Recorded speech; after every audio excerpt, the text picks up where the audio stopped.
There has appeared in our time a particular class of books and articles which I sincerely and solemnly think may be called the silliest ever known among men.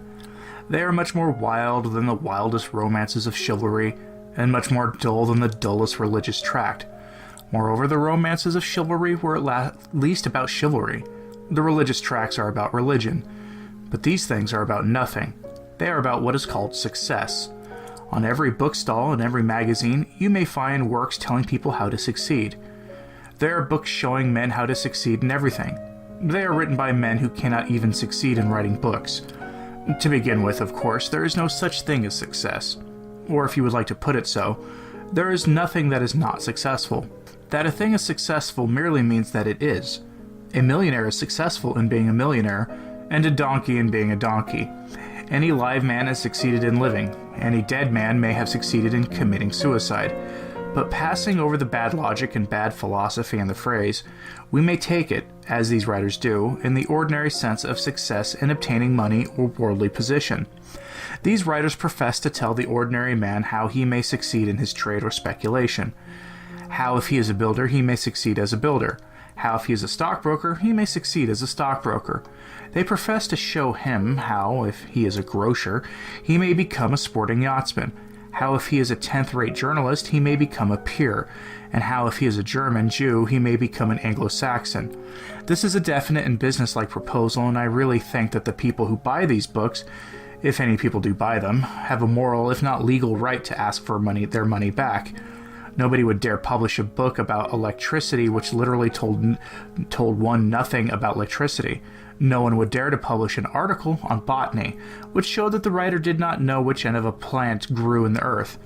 Yet our modern world is full of books about success and successful people, which literally contain no kind of idea and scarcely any kind of verbal sense. It is perfectly obvious that in any decent occupation, such as bricklaying or writing books, there are only two ways, in any special sense, of succeeding. One is by doing very good work. The other is by cheating. Both are much too simple to require any literary explanation. If you are in for the high jump, either jump higher than anyone else, or manage somehow to pretend that you have done so. If you want to succeed at whist, either be a good whist player, or play with marked cards. You may want a book about jumping. You may want a book about whist. You may want a book about cheating at whist, but you cannot want a book about success. Especially you cannot want a book about success such as those which you can now find scattered by the hundred about the book market. You may want to jump or to play cards, but you do not want to read wandering statements to the effect that jumping is jumping, or that games are won by winners. If these writers, for instance, said anything about success and jumping, it will be something like this. The jumper must have a clear aim before him. He must desire definitely to jump higher than the other men who are in for the same competition. He must let no feeble feelings of mercy, sneaked from the sickening little Englanders and pro-Boers, prevent him from trying to do his best. He must remember that a competition in jumping is distinctly competitive, and that as Darwin has gloriously demonstrated, the weakest go to the wall. That is the kind of thing the book would say, and very useful it would be, no doubt, if read out in a low and tense voice to a young man just about to take the high jump. Or suppose that in the course of his intellectual rambles, the philosopher of success dropped upon our other case, that of playing cards. His bracing advice would run, "In playing cards it is very necessary to avoid the mistake, commonly made by maudlin humanitarians and free traders, of permitting your opponent to win the game. You must have grit and snap and go in to win.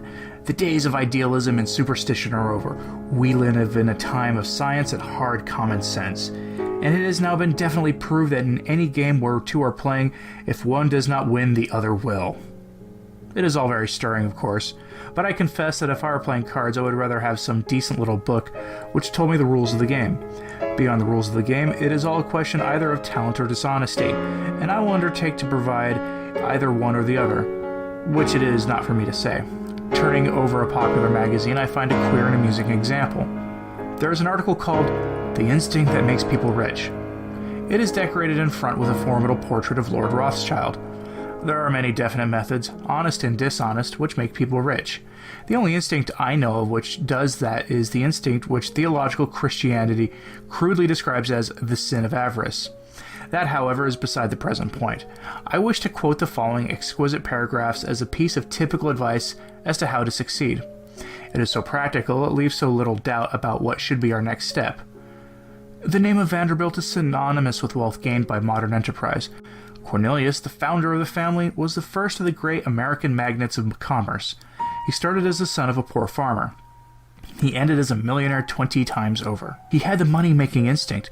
He seized his opportunities, the opportunities that were given by the application of the steam engine to ocean traffic, and by the birth of railway locomotion in the wealthy but undeveloped United States of America, and consequently he amassed an immense fortune.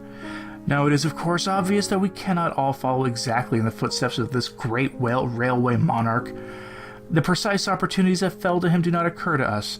Circumstances have changed, but although this is so, still in our own sphere, in our own circumstances, we can follow his general methods. We can seize those opportunities that are given us, and give ourselves a very fair chance of attaining riches. In such strange utterances, we see quite clearly what is really at the bottom of all these articles and books. It is not mere business, it is not even mere cynicism. It is mysticism, the horrible mysticism of money. The writer of that passage did not really have the remotest notion of how Vanderbilt made his money, or of how anybody else is to make his. He does indeed conclude his remarks by advocating some scheme, but it has nothing in the world to do with Vanderbilt. He merely wished to prostrate himself before the mystery of a millionaire. For when we really worship anything, we love not only its cleanness, but its obscurity. We exult in its very invisibility. Thus, for instance, when a man is in love with a woman, he takes special pleasure in the fact that a woman is unreasonable. Thus again, the very pious poet, celebrating his creator, takes pleasure in saying that God moves in a mysterious way. Now, the writer of the paragraph which I have just quoted does not seem to have had anything to do with a god, and I should not think, judging by his extreme unpracticality, that he had ever been really in love with a woman. But the thing he does worship, Vanderbilt, he treats in exactly this mystical manner. He really revels in the fact his deity Vanderbilt is keeping a secret from him, and it fills his soul with a sort of transport of cunning, an ecstasy of priestcraft, that he should pretend to be telling to the multitude that terrible secret which he does not know. Speaking about the instinct that makes people rich, the same writer remarks, "In olden days its existence was fully understood. The Greeks enshrined it in the story of Midas, of the golden touch. Here was a man who turned everything he laid his hands upon into gold. His life was a progress amidst riches. Out of everything that came in his way he created precious metal. A foolish legend, said the wiseacres of the Victorian age. A truth, we say, of today. We all know of such men. We are ever meeting or reading about such persons who turn everything they touch into gold. Success dogs their very footsteps. Their life's pathway leads unerringly upwards. They cannot fail. Unfortunately, however, Midas could fail. He did. His path did not lead unerringly upward. He starved because whenever he touched a biscuit or a ham sandwich, it turned to gold. That was the whole point of the story, though the writer has to suppress it delicately, writing so near to a portrait of Lord Rothschild. The old fables of mankind are indeed unfathomably wise, but we must not have them expurgated in the interest of Mr. Vanderbilt. We must not have King Midas represented as an example of success. It was a failure of an unusually painful kind. Also, he had the ears of an ass. Also, like most other prominent and wealthy persons, he endeavored to conceal the fact. It was his barber, if I remember right, who had to be treated on a confidential footing with regard to this peculiarity, and his barber, instead of behaving like a go-ahead person of the succeed-at-all-cost school and trying to blackmail King Midas, went away and whispered this splendid piece of society scandal to the Reeds, who enjoyed it enormously. It is said that they whispered it as the wind swayed them to and fro. I look reverently at the portrait of Lord Rothschild.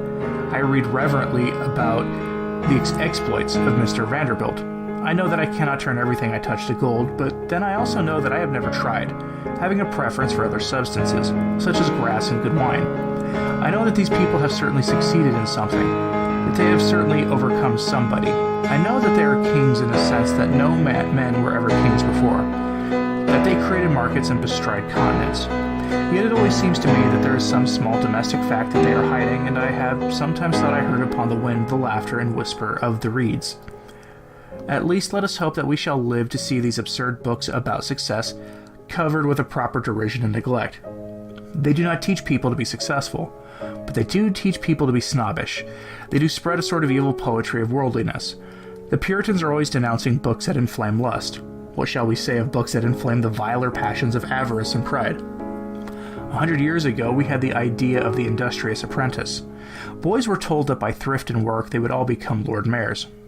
This was fallacious, but it was manly, and had a minimum of moral truth.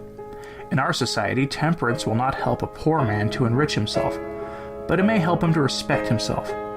Good work will not make him a rich man, but good work may make him a good workman. The industrious apprentice arose by virtues few and narrow indeed, but still virtues.